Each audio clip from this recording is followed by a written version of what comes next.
Welcome to GVTV news. మహారాజశ్రీ గౌరవనీయులైన భద్రాద్రి కొత్తగూడెం జిల్లా కలెక్టర్ అంకిత్ ఐఏఎస్ గారికి నమస్కరించి ప్రజా ప్రయోజనార్థం విన్నపం.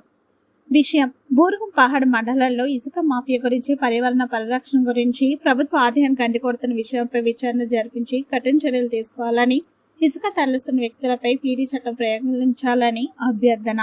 బూరుగుం పహాడ్ మండలంలోని సామాన్యులకు, ఇల్లు కట్టుకునే వాళ్లకు ఇసుక దొరకని పరిస్థితి ఒకవైపు అయితే, రెండో వైపు ఇసుకాసులకు, ఇసుక మాఫియాకు ఈ మండలం కల్పవృక్షం, కామధేనువులాగా ఉంది.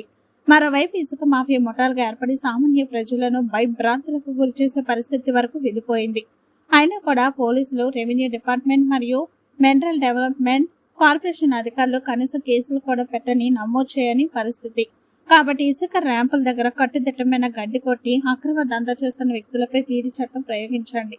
ఇసుక అక్రమ రవాణాదారులపై ఉక్కుపాదం మోపండి. లేదంటే మండలం వారీగా లేదా ర్యాంపుల వారీగా వేలం పాట ద్వారా ఇసుక ర్యాంపులను కేటాయించండి. అప్పుడు మాత్రమే ఈ దందాకు చర్మగీతం పడుతుంది. దీని ప్రతిని గౌరవనీయులైన ముఖ్యమంత్రి శ్రీ అనుమల రేవంత్ రెడ్డి గారికి తగు సమాచారం చర్యల గురించి పంపినైనది. కాబట్టి పర్యావరణం పరీక్షించినట్టయితే దీని మీద యాక్షన్ తీసుకుంటే పీడీ చట్టం పెడితే రెండోడు భయపడతాడు, లారీ లోపలికి పోవాలంటే భయపడతాడు. బట్ డైరెక్ట్గా ప్రొక్లైన్స్ పెట్టి తీస్తున్నారు, హెవీ మిషనరీస్ పెట్టి తీస్తున్నారు. అది దురదృష్టం. భద్రాద్రి పరిరక్షణ